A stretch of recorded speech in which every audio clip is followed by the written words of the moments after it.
Perché la Sardegna nuragica, che per molto tempo si è immaginata chiusa, un'isola proprio anche in senso lato, in realtà non lo era, non era assolutamente isolata, anzi era totalmente coinvolta e partecipe delle principali reti di contatti e traffici del Mediterraneo. Io sono Giovanna Fundoni e mi sono occupata per tanto tempo di rapporti tra la Sardegna nuragica e il resto del Mediterraneo, in particolare con il Mediterraneo occidentale e l'Atlantico, su cui ho concentrato primariamente i miei studi. Tutto ciò che studiamo noi archeologi, noi studiosi, è di tutti, dobbiamo saperlo tutti ed è giusto divulgarlo. Quindi per me è una buona occasione per far vedere quei pezzettini di storia che siamo riusciti a ricostruire, chiaramente non tutto io ho fatto la mia piccola parte, ma insomma tutti gli altri studiosi che hanno lavorato sul tema. Come diceva Matteo, io vi parlerò dei rapporti tra la Sardegna nuragica e il resto del Mediterraneo, ma anche l'Atlantico, perché la Sardegna nuragica, che per molto tempo si è immaginata chiusa, un'isola proprio anche in senso lato, in realtà non lo era, non era assolutamente isolata, anzi era totalmente coinvolta e partecipe delle principali reti di contatti e traffici del Mediterraneo, in particolare secondo il primo millennio a.C. Noi affronteremo questo periodo perché stiamo parlando di un momento nuragico, ma sappiate che la Sardegna era in mezzo ai traffici del Mediterraneo dal Neolitico, se non anche prima. Il traffico dell'ossidiana ce lo dimostra. Questa diapositiva serve a far vedere qualcosa che sarà un po' scontata per tutti, la posizione della Sardegna. La Sardegna è quasi al centro del Mediterraneo e questa posizione ha causato tutto ciò che è successo nell'isola, la possibilità di entrare nei giri dei traffici, dei commerci, nelle rotte di navigazione che già erano presenti nel resto del Mediterraneo. E chi navigava sin dall'inizio nel Mediterraneo faceva viaggi lunghi, almeno da Oriente a Occidente o da Occidente a Oriente, in Sardegna ci poteva finire anche per caso.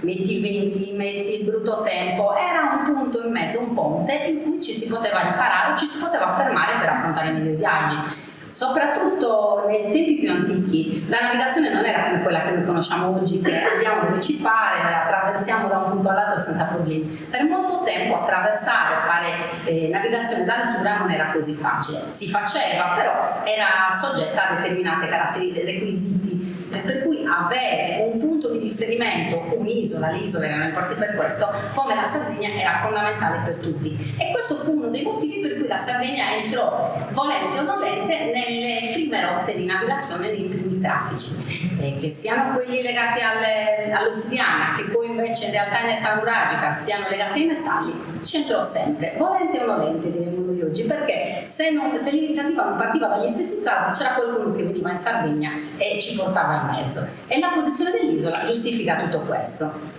Allora abbiamo testimonianze di materiali nuragici sia nel Mediterraneo orientale sia nel Mediterraneo occidentale. Gli studi sul tema diciamo sono relativamente giovani, a parte qualche primo studio nel secolo scorso che con i primi ritrovamenti di materiali sardi fuori dalla Sardegna si è sempre un po' pensato, ciecamente diremmo noi oggi, a una Sardegna isolata, e i pochi materiali possibilmente ricollegabili alla Sardegna ritrovati fuori venivano automaticamente attribuiti a qualche altro vettore, oppure che siamo sicuri che siano sardi, rimaneva il dubbio, mentre pian piano, soprattutto negli ultimi 25 anni, ma più che altro negli ultimi 20 anni, si è fatto tanto e si è iniziato a capire che in realtà i pochi materiali iniziali sardi fuori dall'isola erano tantissimi. Negli ultimi 20 anni, ma diciamo ancora di più negli ultimi 10, i ritrovamenti di materiali sardi fuori dall'isola sono aumentati in maniera esponenziale. I primi che si conoscono sono i materiali di Lipari, i materiali di Pomos, ai quali non fu dato, nei tempi del ritrovamento, non fu dato un grandissimo peso, automaticamente si attribuirono ad altri vettori, non gli venne data grande importanza, mentre quando questi ritrovamenti iniziarono ad aumentare, sia nel Mediterraneo orientale che poi dal 2004 in poi nel Mediterraneo occidentale, si è dovuto per forza dare un'occhiata più da vicino alla situazione. Che cosa succedeva? Che ci facevano questi materiali sardi fuori dalla Sardegna? Perché è vero, materiali di provenienza esterna nell'isola li conosciamo da sempre. Già all'inizio del Novecento Taramiglia aveva visto le prime asce, per esempio quelle ritrovate a Monte Saida, che si assomigliavano ad alcuni materiali che aveva visto in Spagna, in Portogallo. E fu forse il primo a pensare, ma non è che c'è stato qualche contatto tra le due aree? E poi anche altri materiali micenei in Sardegna, che quelli non è che si conoscono da tempi recentissimi, però forse i tempi non erano maturi, non si ricollegarono le due cose, tutto ciò che tutti i materiali di origine esterna che si ritrovavano in contesti nuragici venivano chiaramente classificati come visita, come presenza esterna nell'isola, qualcuno che si affacciava nell'isola, fossero micenei, fossero ciprioti, magari o di passaggio nelle rotte o per le sue risorse soprattutto minerarie, ma la controparte, il rapporto con i sardi veniva considerato sempre meno. Oggi per fortuna non è più così. Oggi sappiamo molto di più e sapremo sicuramente ancora di più nei prossimi anni. I ritrovamenti sono tanti. Per quanto riguarda il Mediterraneo orientale, guardate questa carta e vedete che testimonianze abbiamo. Abbiamo a Cipro, quelle di Cipro forse sono tra le più recenti ritrovate. Abbiamo 2 siti di Cipro che hanno restituito ceramiche sarde. Abbiamo Commos a Creta, anzi anche a Creta sono 2 località, la Brocchetta dalla Sultan di Caniale Teché, che vi farò vedere dopo. Quella è stata trovata anche abbastanza tanti anni fa in una tomba, Età del Ferro, e vabbè, si è pensato ai Fenici, il mercante fenicio che la porta. Mentre nel sito portuale di Commos il materiale nuragico era tanto, ma proprio tanto, e all'inizio non venne riconosciuto come tale. Si parlò di barbarian ware, questa definizione data alla ceramica a mano, ceramica grezza, che non si sa interpretare. Quando si ritrovava negli scavi archeologici in passato è sempre barbarian ware, ancora in tempi recenti, anche in Egitto, quando non si riesce a capire da dove viene barbarian ware, molto spesso è sarda, e gran parte dei casi quando si sente il nome probabilmente viene dalla Sardegna. Abbiamo quindi a Cipro, a Creta, abbiamo anche testimonianze in Sicilia, quelle di Lipari, che forse sono le più conosciute, anche lì una grande quantità di ceramica nuragica, ma anche diverse località della Sicilia, e proprio quelle della Sicilia forse sono quelle più in corso di studio negli ultimi anni. Ancora da pubblicato c'è pochissimo, c'è tantissimo lavoro da fare, perché anche lì dai primi 2 frammenti ci si è resi conto che i materiali sono tanti, che ci sono anche lingotti oxide, che c'è forse anche qualche frammento di bronzo. Alla fine anche lì la situazione si sta modificando. In più c'è un ritrovamento relativamente recente di lingotti di piombo in un relitto a largo di Haifa, che anche quelli sono in corso di studio, comunque risultano essere fatti con piombo proveniente dalla Sardegna. Anche quello è un ritrovamento che ci dice tante cose. Alla fine, se guardate i puntini, questi materiali sardi sono tutto il Mediterraneo orientale. Parliamo solo di Mediterraneo orientale, poi la penisola, la parte centrale la vedremo dopo. E tutti questi puntini ci sembrano quasi seguire quella che è una rotta dal Mediterraneo centrale, dalla Sardegna verso Oriente e viceversa. Scusate, ecco qua. Quindi, per quanto riguarda i rapporti con il Mediterraneo orientale, abbiamo detto che i ritrovamenti principali sono ceramica nuragica ritrovata a Creta e a Cipro. Contemporaneamente, più o meno relativa allo stesso periodo, abbiamo anche materiali micenei e ciprioti in Sardegna, che si conoscono da tanto, sono anche studiati, il studio della Ferrarese Cerutti, sono stati rivisti più volte e ci testimoniano la presenza di ciprioti, soprattutto di micenei, possibili gruppi micenei o comunque questi grandi gruppi di navigatori, di mercanti che giravano per il Mediterraneo, che non è neanche facile inquadrare con una provenienza precisa, perché dovete immaginarvi che la navigazione dell'epoca, i commerci dell'epoca riunivano gente di diversa provenienza, le imbarcazioni si fermavano, stabilivano nei porti, nei grandi insediamenti portuali, e c'erano gruppi veramente eterogenei di varie provenienze che si univano. Molto spesso erano micenei e ciprioti, probabilmente c'era anche qualche elemento orientale che noi magari chiamiamo levantini, però nel nuraghe antico di Soro abbiamo numerosi frammenti di ceramica micenea. E la ceramica micenea è ben riconosciuta, è praticamente difficile che ci si sbagli sulla ceramica micenea, ma è datata, ci sono tutte le analisi degli impasti, per cui se si ha un frammento si riesce a capire persino il laboratorio quasi esatto da cui proviene. Ecco, questi materiali non sono soltanto di importazione. Vicino alla ceramica micenea di Antigone ci sono anche dei vasi che imitano la tecnica, la decorazione della ceramica micenea fatti con argilla locale. Chi li ha fatti? erano gli stessi micenei o comunque questi gruppi di naviganti che erano ospiti lì nel villaggio, che se gli servivano, se li facevano, o stavano iniziando ad insegnare la tecnologia, il sistema di produzione ai salvi.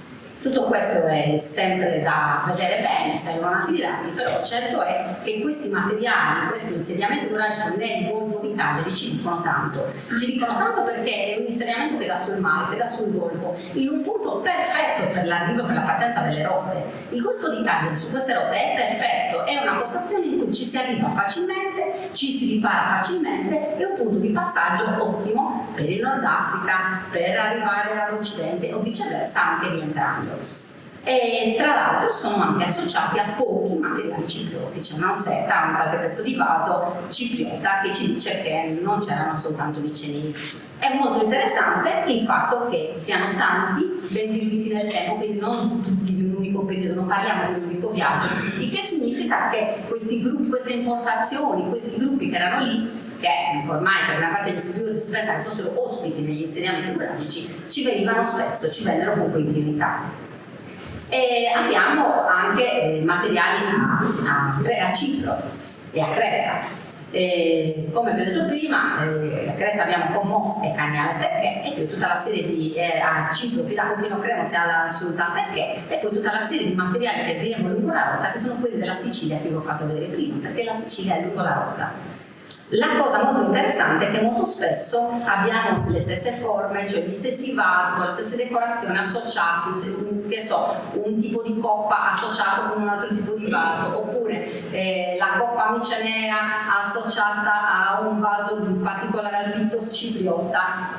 Praticamente ci fa vedere che girano sempre con la stessa ricorrenza. Le testimonianze micenee in Sardegna sono tante, in questa carta potete vedere che gran parte dei ritrovamenti, mancano forse quelli più recenti, alcuni che in realtà non sono ritrovamenti ma materiali riconosciuti nei magazzini dei musei. Comunque potete vedere sono principalmente nel sud Sardegna, principalmente nel Golfo di Cagliari, ma comunque anche nelle zone interne. Abbiamo qualche elemento da Orosei, qualcuno dall'area del Sinis, però l'area principale del ritrovamento è quella del Golfo di Cagliari e comunque tutta la piana, tutta la parte retrostante. Qua vedete nelle immagini alcuni di questi materiali, questi vasi decorati molto particolari, più questa testina in avorio che viene da Decimo Puzzu, che è molto interessante, che è praticamente i principali elementi di confronto proprio nella Grecia micenea. A fianco vedete anche la foto. Molto interessante la lapastron del Nuraga Rubio del Rodi, che è addirittura ritrovato negli stati di fondazione, che ci dice tanto anche questo sui rapporti. E il Nuraga Rubio del Rodi non è proprio sulla costa, quindi in realtà questi contatti si allargano veramente fino a aree molto più interne.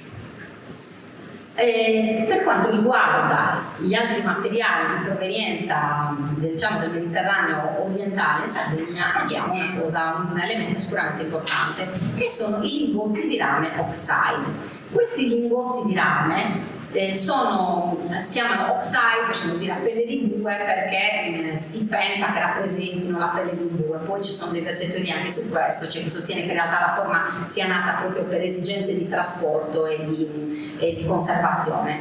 Comunque questi lingotti sono di rame cipriota, quei pochi analizzati risultano essere proprio di rame cipriota proveniente da Cipro. Si ritrovano in tutte quelle località sarde che vedete lì nella carta.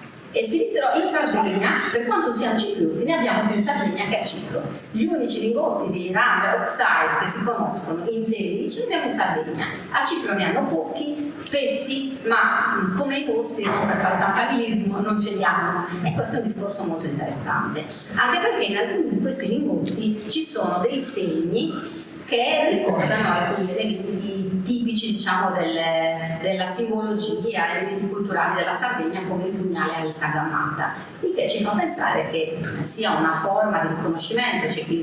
C'è chi all'inizio li interpretava come ponderali, c'è chi li interpretava con segni della provenienza, certificazioni. Certo è che nel momento in cui noi troviamo un segno che ci collega alla Sardegna, al pugnale tipico nuragico, c'è da pensare. Comunque hanno un periodo anche abbastanza lungo di distribuzione in Sardegna, che va anche oltre il periodo in cui li riscontriamo a Cipro. Si ritrovano non solo in Sardegna, ma in altri posti, e anche in Corsica. In tempi relativamente recenti è stato trovato qualche frammento in Corsica molto interessante, tra l'altro quello era proprio il simboletto che ricollegava alla Sardegna. Che ci fa tutto questo rame cipriota in Sardegna? Quando in Sardegna di rame ne avevamo abbastanza. E questo discorso è molto interessante, tanto un rame abbastanza puro, probabilmente in Sardegna forse in quel momento non tutti i giacimenti erano conosciuti o sfruttati adeguatamente, ma comunque certo è che ci riportano a un forte rapporto con Cipro, relazioni anche abbastanza intense. Relazioni tanto intense che ci hanno fatto pensare che anche la metallurgia sarda del bronzo, quindi la metallurgia nuragica, abbia una certa influenza da Cipro. Una certa influenza che sicuramente si vede per esempio nei tripodini, in questi supporti tripodi che potete vedere qua. Questo è uno dei tanti, ce ne sono diversi. Sicuramente quello che può essere più similmente di origine cipriota è quello di Santa Maria di Paulis, che in questa diapositiva non c'è, però ne abbiamo tanti. Per molto tempo si è ritenuto, ancora molti studiosi continuano a sostenere, che tutta la strumentazione legata alla metallurgia del bronzo nuragica venga da Cipro, che la metallurgia sia stata insegnata ai nuragici dai ciprioti, soprattutto la fusione a cera persa, per esempio, la lavorazione a treccia, ma addirittura che tutta la strumentazione per lavorare il bronzo ci venga da Cipro. Negli ultimi anni diversi studi hanno un po' smentito o comunque ridimensionato questa possibilità. In realtà, per quanto alcuni strumenti siano molto simili a quelli ciprioti, qua vedete per esempio le molle da fuoco, la paletta, queste doppie asce, tutta una serie di strumenti che vengono ricollegati alla metallurgia, per quanto siano molto simili a quelli che vediamo a Cipro, in realtà le poche analisi fatte ci dicono che molti sono prodotti con rame locale. Ma soprattutto dobbiamo pensare a una cosa, che ad un certo punto per produrre certi tipi di oggetti alla fine non hai molta scelta. Per fare delle molle da fuoco, in che modo le puoi fare? Cioè hai pochissime possibilità, quella è la forma e così doveva essere dappertutto, quindi l'influenza cipriota va un po' ridimensionata, perché comunque certi strumenti li puoi fare solo in una determinata forma. Certo è che su certe cose è possibilissimo, certi tipi di decorazione come quella a treccia, come certi ornamenti, come i tripodi, quelli vengono assolutamente da Cipro. L'influenza cipriota su certi aspetti della metallurgia è abbastanza chiara, però non va neanche sopravvalutata. Anche questa è un'altra faccia dei rapporti tra la Sardegna e l'esterno. Magari noi penseremo, vabbè, sono venuti i ciprioti e ci hanno insegnato tutto. Questa è la visione che si aveva fino a un po' di tempo fa. Oggi i ritrovamenti ci dicono il contrario, o comunque ci dicono state attenti, valutate bene la cosa, perché i materiali nuragici a Creta e a Cipro sono tanti. Qua vi ho messo qualche immagine dei materiali di Commos. Commos è un sito portuale, uno di quei grandi centri portuali, emporici, in cui si incontravano tutti i mercanti dell'epoca, in cui c'erano veri e propri quartieri commerciali. Ecco, in uno di questi quartieri c'è un'area in cui si è ritrovata una grandissima quantità di ceramica nuragica, ma non vasi da esportare, non vasi di lusso esportati perché erano belli o particolare pregio come quelli che abbiamo visto con i vasi micenei, ma neanche, molto spesso non sono neanche vasi che potremmo pensare venissero esportati con un contenuto, spesso sono vasi da tutti i giorni, ceramica comune. Le vedete le scodelle, gli scodelloni, a volte sono olle che in Sardegna magari si utilizzavano per cucinare, ci sono anche dei contenitori da trasporto e conservazione, ma c'è molta ceramica d'uso quotidiano. E questa ceramica d'uso quotidiano sarda, che cosa ci fa in un sito come questo? Chi l'ha portata? Perché finché parliamo della bella brocascoide, va bene, era bella, l'hanno portata magari anche con un contenuto di lusso, ma la scodella, cosa la porti a fare fuori? Quale poteva essere il mercante di origine esterna che dalla Sardegna si portava quelli che noi oggi diremo i piatti? Nessuno. Questa è ceramica, sono quasi da tutti i giorni correnti, che sono appartenuti a sardi che in un modo o nell'altro sono finiti a Cipro. Che ci siano andati con altri navigatori, con altre imbarcazioni, con altri gruppi, certo è che ci sono andati. Questo è corredi appartenenti a sardi. E qua vedete una foto, vedete la differenza, questo è un vaso comunque neanche di grandissime dimensioni, questa è la brocascoide trovata nella tomba a Caniale Tecche e quello è un altro quello è un altro discorso, quello veramente gli può essere stata regalata, se la può aver portato con un bene di lusso, ma il vaso d'uso comune no, il vaso d'uso comune viaggia con il suo possessore, con il suo utilizzatore.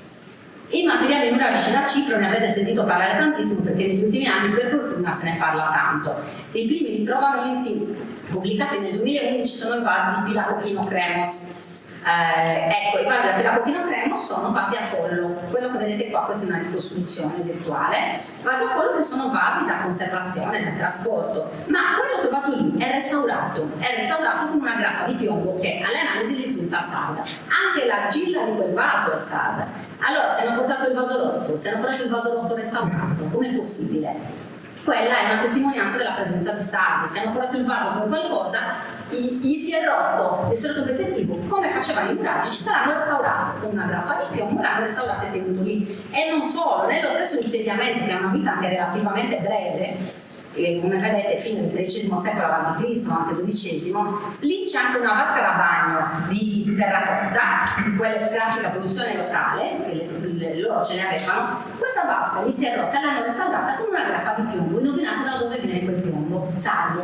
E allora come la mettiamo? Oggi diremo, scherzando, gli si è rotta la vasca, il sardo sapeva restaurarla e l'ha aggiustata. Comunque tutto questo ci prova che i sardi erano lì. Questa non è roba che ha viaggiato con altri, questa è roba che è arrivata con i sardi. Le altre sono le scodelline, qua ve ne ho messo una giusto per far vedere quali sono, scodelle di sega interna, trovate in un altro sito non molto lontano da Pilacochino Cremos, che è alla Sultan Tekke. Ecco, in questo sito ne sono state trovate in pare 13, comunque un numero che ogni tanto va cambiato perché ogni tanto vanno riconoscendo qualche altro frammento, in un'area di una necropoli, in una parte culturale dove ci sono una sorta di, diremo noi oggi, i rifiuti, i resti dei banchetti funebri, comunque di cerimoniale del sito. Ci sono queste scodelline, state analizzate, l'argilla viene dalla Sardegna, è un materiale sardo. E mi direte, sono belle, per carità, come archeologo per me sono sempre belle, però non è materiale da esportare in quanto materiale di pregio. Anche lì valutiamo chi c'era, chi l'ha portato. Torniamo sempre sulla rotta in Sicilia. In Sicilia i materiali sono tanti, purtroppo sono in corso di studio, quindi in realtà possiamo dire ben poco, però come potete vedere le località di ritrovamento sono tante. Abbiamo vasi dell'età del bronzo finale, qualcosa dell'età del ferro, uno degli ultimi frammenti ritrovati viene da Murcia, poi abbiamo lipari, sono tanti, si collocano in uno spazio cronologico che va dal bronzo finale alla lunetta del ferro, qualcosa anche sicuramente più antica. I vasi nuragici da lipari sono molto interessanti, perché? Perché anche lì sono ritrovati in una parte dell'area portuale del castello di Lipari, dell'acropoli dell'insediamento, e anche lì vasi di valore, vasi di pregio ce ne pochi, c'è molto materiale, vasi da tutti i giorni, scodelloni, abbiamo delle olle, abbiamo sì delle brocche, però anche lì la cosa che ci viene in mente è sempre quella, lì ci sono i sardi, sono tutti dislocati in un'area dello stesso quartiere, ci fa pensare che lì si eressero. Questa è per farvi vedere un po' quali erano le rotte tra la Sardegna e il Mediterraneo orientale. Non a caso la Sicilia di cui abbiamo parlato, Creta di cui abbiamo parlato, Cipro di cui abbiamo parlato. Quindi facciamoci i conti. Per quanto riguarda invece il Mediterraneo centrale, occidentale e l'Atlantico, qua vedete le testimonianze. Non ho messo la penisola italiana, ve la faccio vedere dopo. Abbiamo testimonianze in Spagna, che in Spagna è alcune cose anche a confine col Portogallo, abbiamo testimonianze in Nord Africa, a Tunisi e Utica, in più abbiamo una testimonianza, per quanto dubbia ancora molto discussa, da Marsiglia. Mi concentro un attimo nella ceramica nella penisola iberica. Nella penisola iberica, fino all'ultima stima che ho fatto io, si conoscevano 332 trafammenti e vasentini di origine sarda. 332 è un gran numero, immaginate quelli che non abbiamo trovato. Ma di recente, discutendo con gli studiosi che hanno lavorato nell'allargamento delle piste dell'aeroporto di Malama, in cui è stato trovato un insediamento fenicio numerose tracce sarde, loro mi hanno detto che hanno identificato più di 200 frammenti di ceramica sarda, quindi guardate quanto è cresciuto questo numero. Le località sono tante, i vasi sono tanti tipi, abbiamo blocchi a sconti, abbiamo vasi a collo, abbiamo ciotole, anfore santimbegna, le teglie, boccali, veramente tanti. però mancano le analisi. Questa è una cosa che dobbiamo risolvere quanto prima. Si cercherà di fare un progetto di recuperare dei fondi e analizzare per vedere da dove provengono. Mancano le analisi archeologiche, cioè per capire la provenienza degli impasti, ma a livello visivo si vede benissimo che sono sardi. Quelle delle argille, il trattamento delle superfici, delle decorazioni non sono assolutamente confrontabili con quelle della penisola iberica. Qua vi ho messo una diapositiva per vedere i vasi. Abbiamo anche vasi interi, abbiamo una brocca scoide quasi intera da Calice, abbiamo i boccali lì da Malaga, un'anfora santimbegna dalla Sciorredas che è vicino a Malaga, e tutti questi frammenti di vasi a collo. Abbiamo brocche ascoidi, guardate quante sono le brocche ascoidi, e anche molto belle, variabilità di decorazioni. Hanno tutti confronti in tanti materiali trovati in tanti siti archeologici della Sardegna. Alcune quasi intere, e la brocca ascoide ci dice tanto. La brocca ascoide è un vaso di pregio, è un vaso che sicuramente viene esportato non chiaramente solo per la sua bellezza, ma per un contenuto particolarmente prezioso. Le brocche ascoide non sono grandi, quindi non è che siano tanto capienti, però probabilmente portavano qualcosa di molto interessante. Mi fermo un secondo su la brocca ritrovata nella periferia di Huelva, perché questo, mentre gli altri sono tutti insediamenti con presenza fenicia o anche insediamenti fenici, quello di Huelva è un insediamento indigeno del bronzo finale, proprio attorno al 1000 a.C., senza presenza orientale. C'è solo presenza locale, ceramica locale e ceramica sarda. Ceramica sarda, quest'ansa e i vari pezzi che sono stati trovati in questa brocca qua si collocano sul confronto con materiali locali trovati in questo punto attorno al 1000 a.C.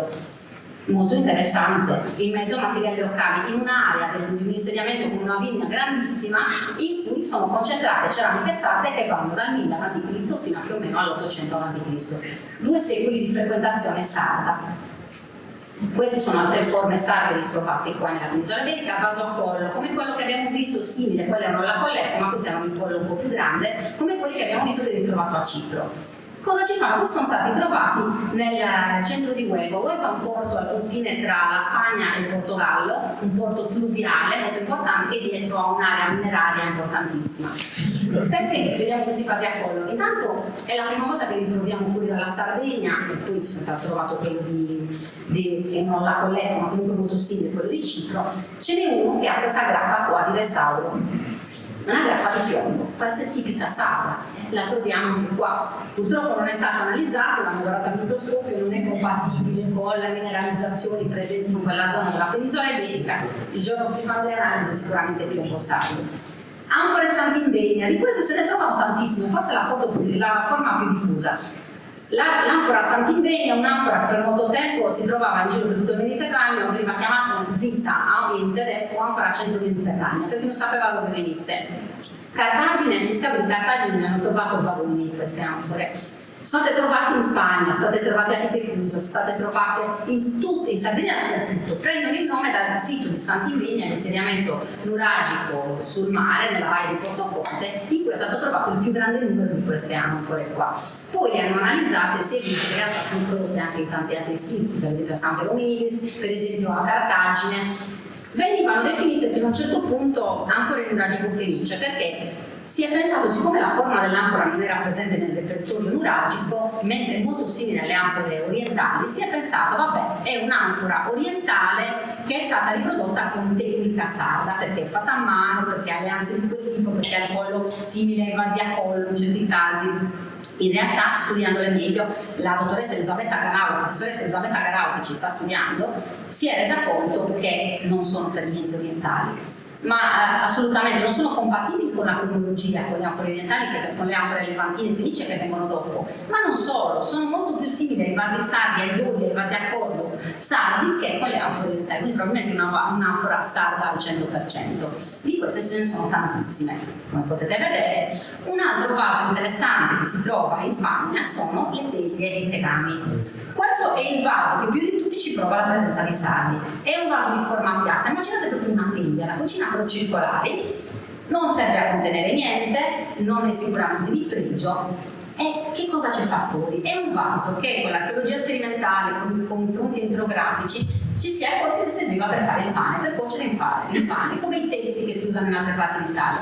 Lo metti sul fuoco, lo scaldi, ci metti la focaccia, lievitata o non lievitata, e lo cuoci. Ecco, che cosa ci fanno questi fuori dalla Sardegna? Solo i sardi potevano aver bisogno di questi vasi. La cosa interessante, che qua li vedete anche con il pane dentro, la cosa interessante è che alcuni di questi provenienti da Europa sono fatti con argilla locale. Questi sono stati osservati al microscopio e ci si è accorti che questa argilla limosa che c'è lì nel fiume di Huelva.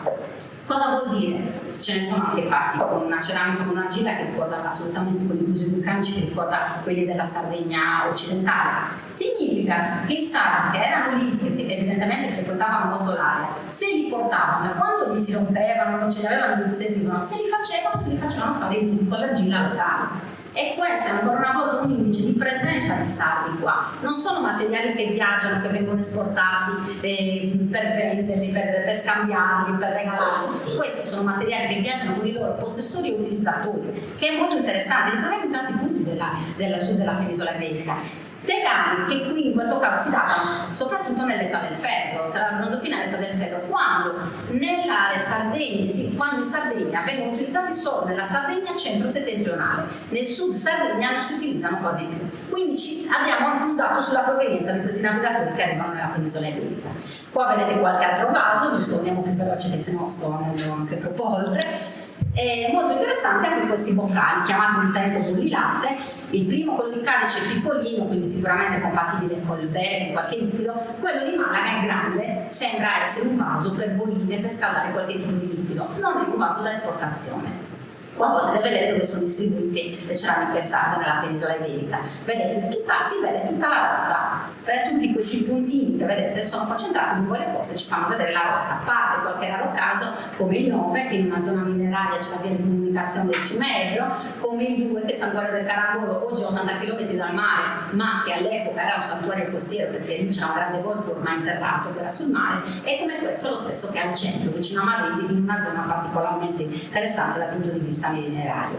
Abbiamo molti materiali di origine iberica in Sardegna, abbiamo fibule, spiedi, spade, poi ve li faccio vedere, andiamo veloce.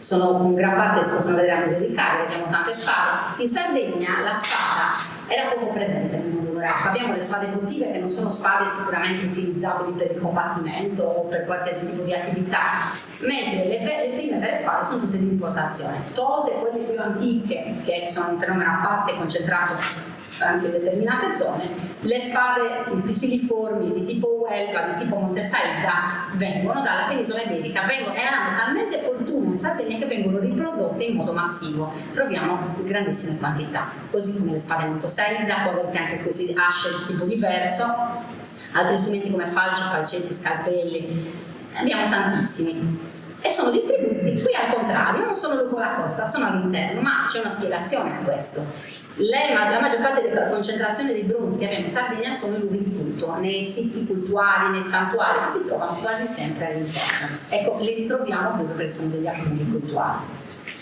Cosa ci facevano tutti quei vasi nella penisola iberica? Probabilmente contenevano vino.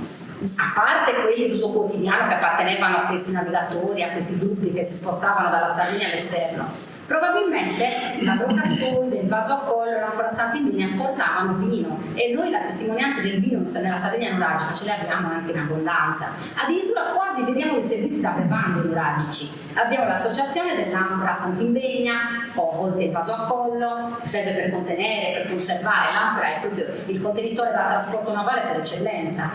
La brocca, che serve per mescere, bella decorata.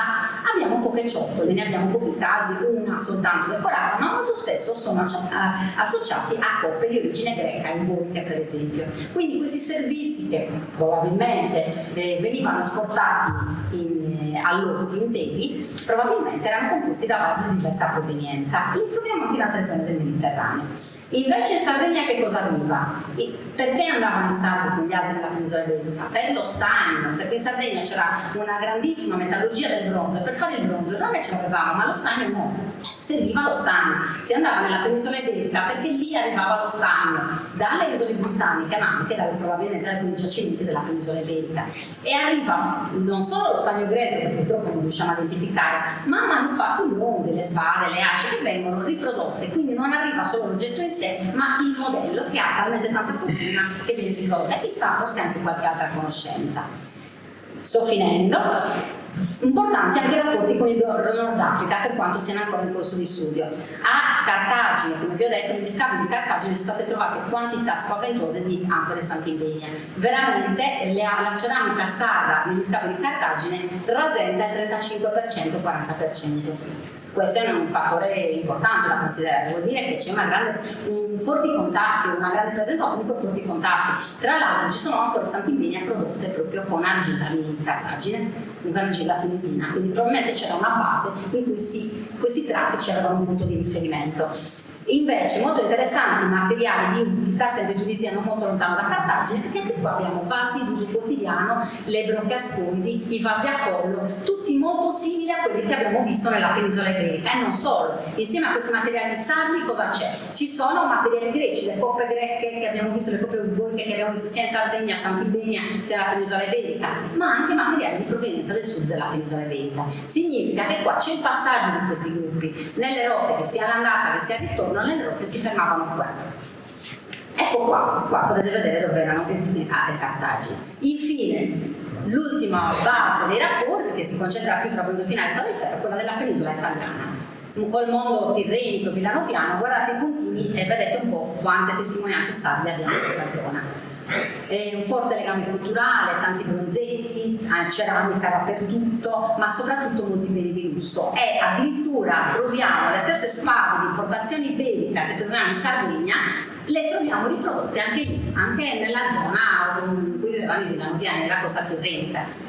I rapporti con loro sono strettissimi. All'inizio ci sembrava, fino a molti anni fa, che fossero rapporti solo unidirezionali, i sardi che vanno lì. Adesso ci sono materiali villanoviani che abbiamo trovato, che sono stati trovati a Tavolare, anche se poi i materiali villanoviani ce ne sono anche in altre zone della Sardegna, e si vede benissimo che questi rapporti intensi sono bidirezionali. E questo è molto interessante, soprattutto perché sono al tramonto finale del Età del Ferro, un periodo che questi rapporti tra la Sardegna e l'esterno sono al massimo. Ecco qua alcune delle testimonianze. Quindi concludo dicendovi che se qualcuno di voi aveva l'idea di una Sardegna nuragica arroccata nei suoi nuraghi, nei suoi villaggi, che riceveva visite ma non andava da nessuna parte, cancellate tutto, perché le scoperte degli ultimi anni ci provano che la Sardegna era totalmente immersa nelle reti di traffici, che erano nei gruppi commerciali, e non viaggiavano soltanto i beni, viaggiavano i sardi, e ce lo dicono, i loro beni, i loro materiali, i loro